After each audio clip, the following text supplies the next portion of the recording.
Hi, I'm Vikram and welcome back to my channel. So, you want to learn astrophotography but don't know where to start. Now, although I've uploaded a couple of videos on the channel already, there seems to be a lot of confusion as to where you can start. Is a camera going to be enough? What kind of lenses you're going to need? It's all a little confusing.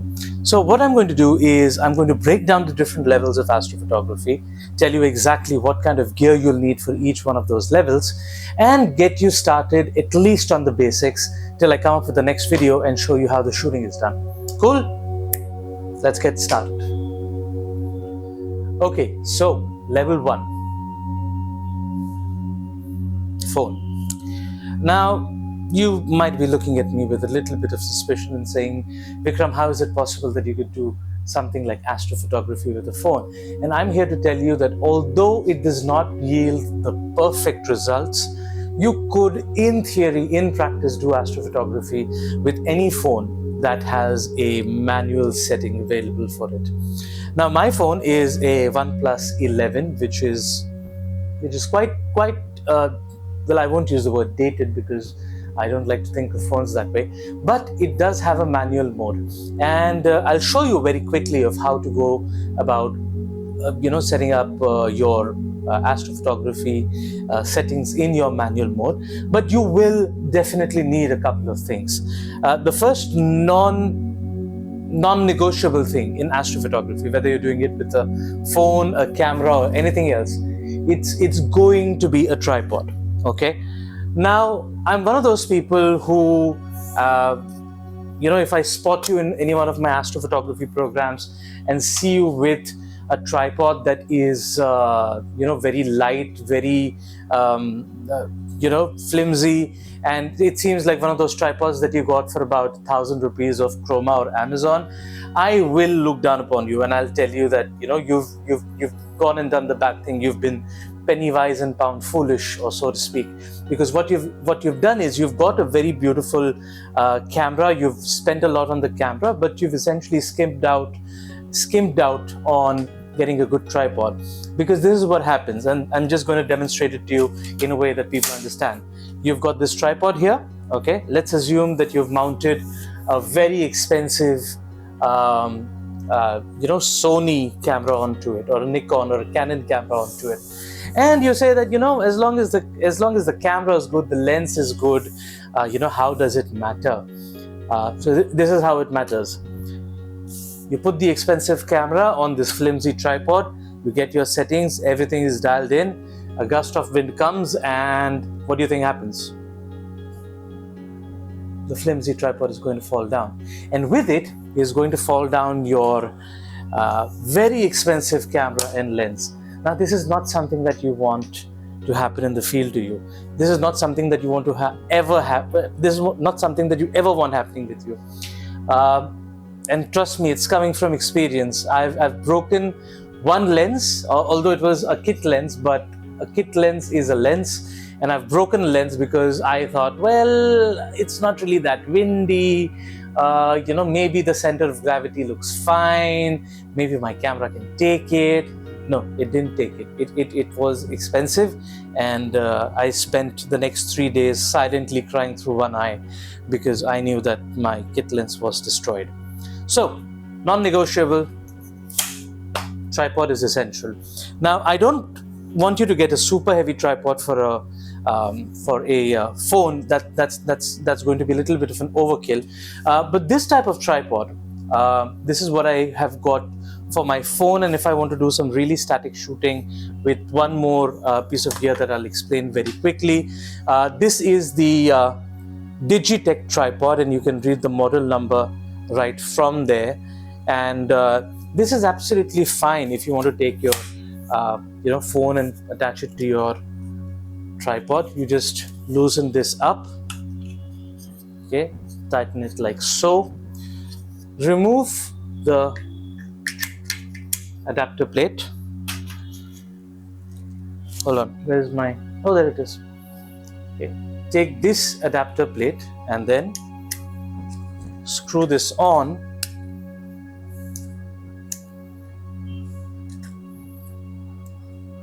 The adapter plate,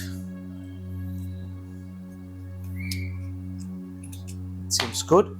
And this extends like that. So you can take your phone,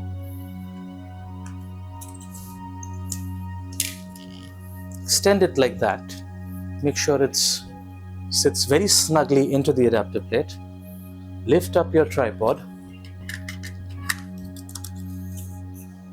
And now your phone is attached to your tripod, and all that you need to do is that you look at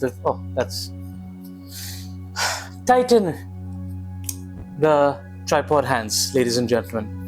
So all that you need to do now is place the tripod on the ground, look at where you want to shoot in the sky, loosen it, okay, loosen the tripod like that, look up in the sky, lock the tripod, and then shoot.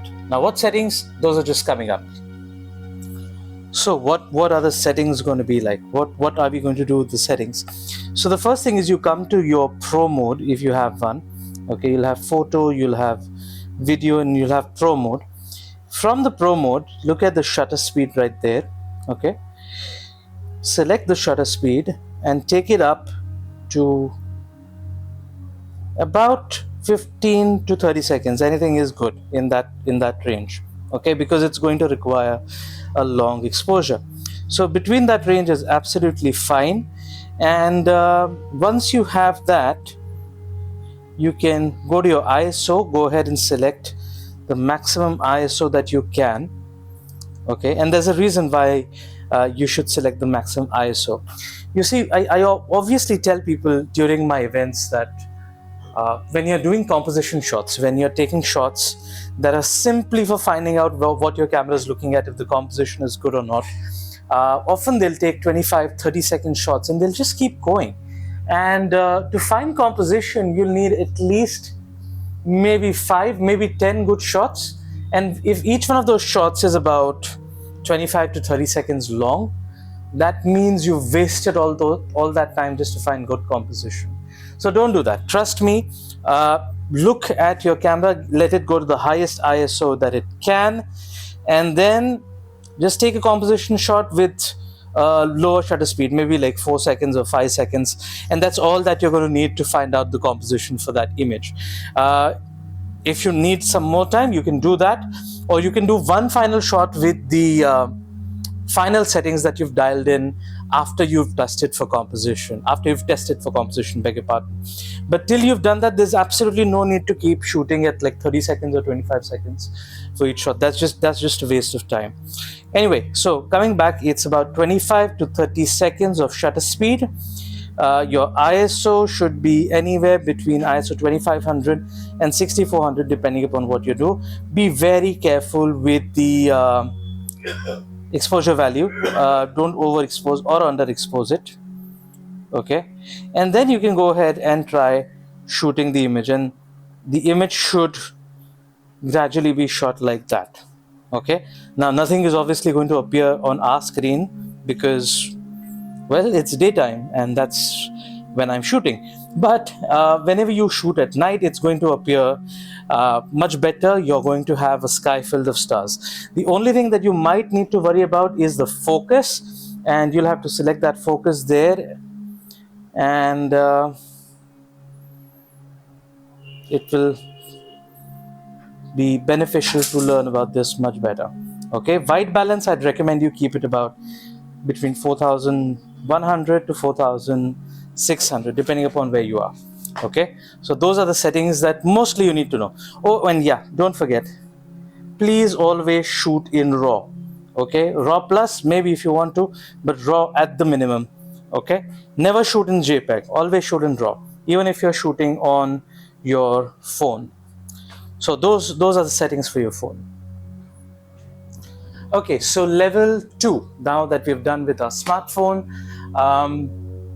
there's another category actually between a smartphone and a dedicated camera, and it's a very interesting category because if you don't really mind a little bit of downgrade in the quality, and if you're only going to shoot to display on social media, there's actually one kind of equipment that's in my opinion, a little better than even the camera if you're just going for fast results. And that's the category of action cameras and cameras like the Insta360.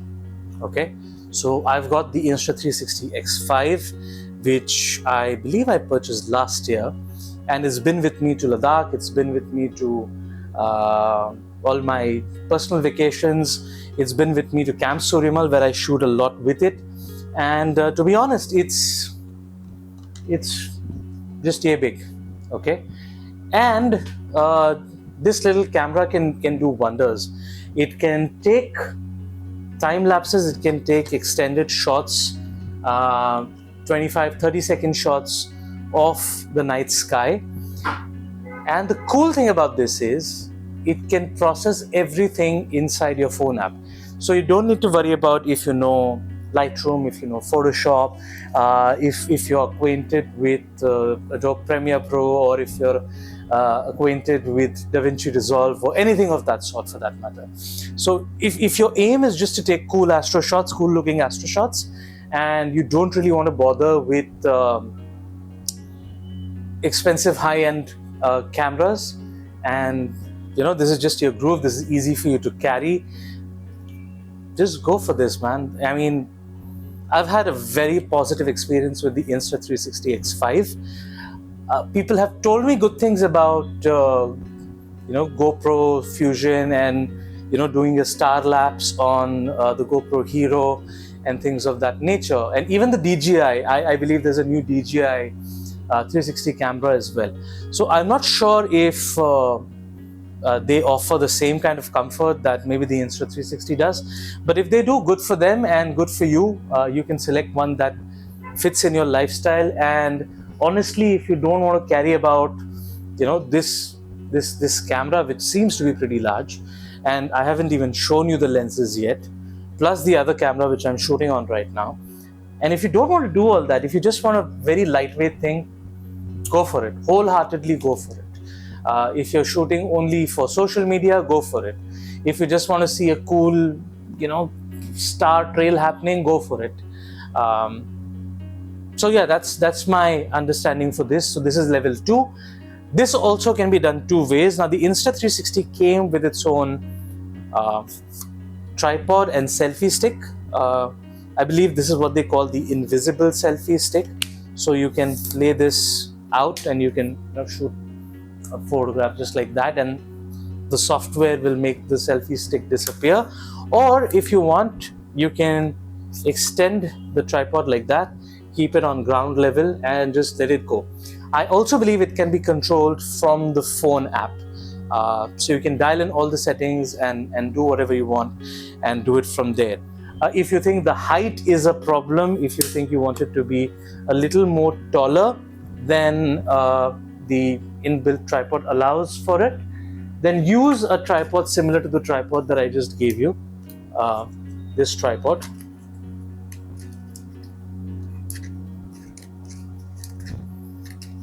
Okay, and use the same plate.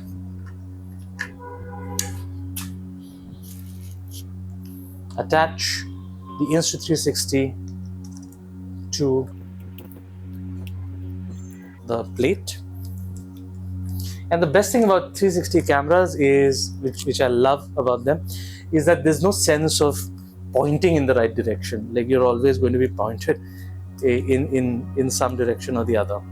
So no pressure of pointing it in some direction or not.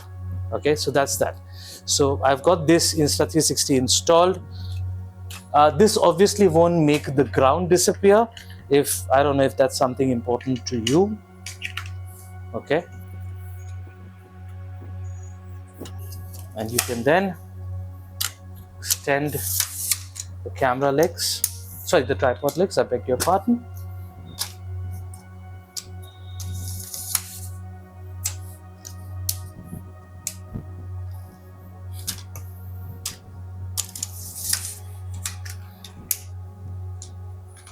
Just place it like that, and you can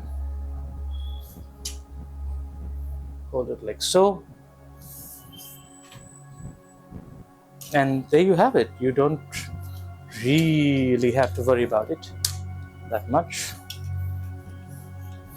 I'll just get it so both these things are in the same frame. So if I want to use this as a thumbnail later, I can. This future planning, you know. So there you go. You can install the Insta360, which is pretty secure, and now you can have it on your tripod. So it's not going to go anywhere. It's going to be shielded. It's going to be shielded from those small kicks that otherwise people could probably give it if you placed it in an environment where it's not lit enough. Obviously, in the night time, people could just kick it about. Having a tripod ensures that people don't really do that. Okay, so that's nice. Now for the settings, let me go ahead and show you the settings on the Insta360. Okay, so if you open the Insta360 and if you notice, there is a dedicated menu for star lapse. Okay, so you can just go here, look at the star lapse, and you can hit enter, and there it is. That's the star lapse symbol right there. Okay, and you can hit the star lapse symbol and it's going to give you some options. Now the first option that it's going to give you is right down here. So you can select the resolution, which is going to be locked unfortunately at 18 megapixel, and you can select from up here if you want a star lapse video, if you want a star trails photograph. Okay, and those are the two options that it's going to give you. You can select further editing once you're in the app itself. The next thing that you're going to do is, if you can swipe from this side here, you can literally change all the options that you want to. If you can reduce or increase the shutter speed. Okay, you can reduce or increase the ISO.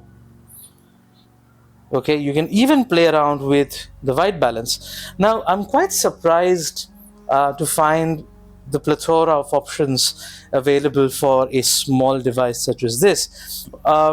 If you're a little advanced user, you could in theory go ahead and maximize this to your advantage, which I have done so in the past. If you see some of my time lapses on my channel and on my Instagram account, some of them are in fact Insta360 time lapses.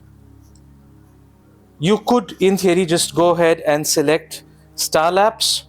Okay, say I want 30 minutes or I want 1 hour. I can want 2 hours, 3 hours, 4 hours, 5 hours, 10 hours, or whatever the time is. Or if you want to just come and shut it down yourself, you can do a 10-hour time lapse as well, which is crazy.